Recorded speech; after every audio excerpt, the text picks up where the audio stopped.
నమస్కారం. ఈరోజు ముఖ్యవార్తలు. ఒక చిన్న టెక్నికల్ సమస్య వల్ల మీ పెన్షన్ డబ్బులు ఆలస్యమైతే ఎలా ఉంటుంది? కానీ ఇప్పుడు ఆ సస్పెన్స్కి ఫుల్ స్టాప్ పడే ఒక ముఖ్యమైన అప్డేట్ వెలువడింది. ఆంధ్రప్రదేశ్ ప్రభుత్వ ఉద్యోగులు, పెన్షనర్లకు సంబంధించి చాలా రోజులుగా ఎదురుచూస్తున్న డీఏ-డీఆర్ బకాయిలపై ఇప్పుడు స్పష్టమైన ముందడుగు పడింది.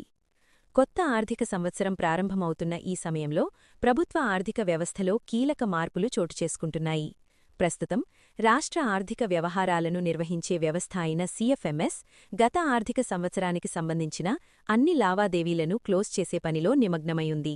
అదే సమయంలో కొత్త బడ్జెట్ ప్రక్రియలను ప్రారంభిస్తోంది. అంటే ఒకవైపు పాత ఖాతాలను సర్దుబాటు చేస్తూ మరోవైపు కొత్త ఆర్థిక ప్రణాళికలకు శ్రీకారం చుడుతోంది. ఇక్కడొక గుడ్ న్యూస్ ఏమిటంటే, ఉద్యోగ సంఘాల అభ్యర్థనలను పరిగణలోనికి తీసుకుని పెండింగ్లో ఉన్న డీఏ బకాయిలను క్లియర్ చేయడానికి ప్రభుత్వం ప్రాధాన్యత ఇస్తోంది. ప్రత్యేకంగా టెక్నికల్ సమస్యల వల్ల ఆలస్యమైన చెల్లింపులను త్వరితగతిన పూర్తి చేయాలని లక్ష్యంగా పెట్టుకుంది. అయితే ఇక్కడొక చిన్న ట్విస్టుంది.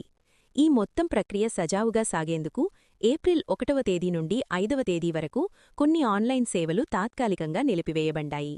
దీనిని ఒక ట్రాఫిక్ క్లియరెన్స్ ప్రక్రియగా భావించవచ్చు. ఒకసారి క్లియర్ అయితే తర్వాత సేవలు మరింత స్మూత్గా కొనసాగుతాయి. ఇక కొత్త ఆర్థిక సంవత్సరానికి సంబంధించిన బడ్జెట్ వివరాలు కూడా సిస్టంలో అప్డేట్ అవుతున్నాయి. Budget in brief, outcome budget వంటి ముఖ్య డాక్యుమెంట్లు డిజిటల్ రూపంలో అందుబాటులోకి వస్తున్నాయి. దీంతో ఫైనాన్స్ ట్రాకింగ్ మరింత సులభతరం కానుంది. ఇదిలా ఉండగా కొన్ని ఖాతా కోడ్లలో కూడా మార్పులు జరిగాయి. కాబట్టి జీతాను లేదా ఇతర ఖర్చులకు సంబంధించిన బిల్లులు సమర్పించేవారు సరైన హెడ్ను ఎంపిక చేయటం అత్యంత కీలకం. చిన్న పొరపాటు కూడా పెద్ద ఆలస్యానికి దారితీసే అవకాశం ఉంది. ఇంకా ఒక ముఖ్యమైన మార్పు, ప్రావిడెంట్ ఫండ్ సేవలు ఇప్పుడు కొత్త ప్లాట్ఫామ్కి మార్చబడ్డాయి. దీంతో వినియోగదారులు తమ అకౌంట్ వివరాలను ఇంకా సులభంగా ట్రాక్ చేసుకునే అవకాశం ఉంటుంది. అంటే ఇంతకుముందు కాస్త క్లిష్టంగా అనిపించిన పనులు ఇప్పుడు కొన్ని క్లిక్స్తో పూర్తి చేయవచ్చు. అయితే ఒక ముఖ్యమైన సూచన, జీతం లేదా పెన్షన్ బ్యాంక్ ఖాతాను మార్చాలంటే వినియోగదారులు స్వయంగా ఆన్లైన్లో చేయలేరు.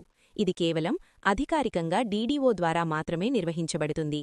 ఇది భద్రతా కారణాల కోసం తీసుకున్న నిర్ణయం. అదేవిధంగా మరొక సౌకర్యం కూడా అందుబాటులో ఉంది. వినియోగదారులు తమ ట్రెజరీ బిల్లుల స్థితిని తమ సీఎఫ్ఎంఎస్ ఐడి ద్వారా సులభంగా తెలుసుకోవచ్చు.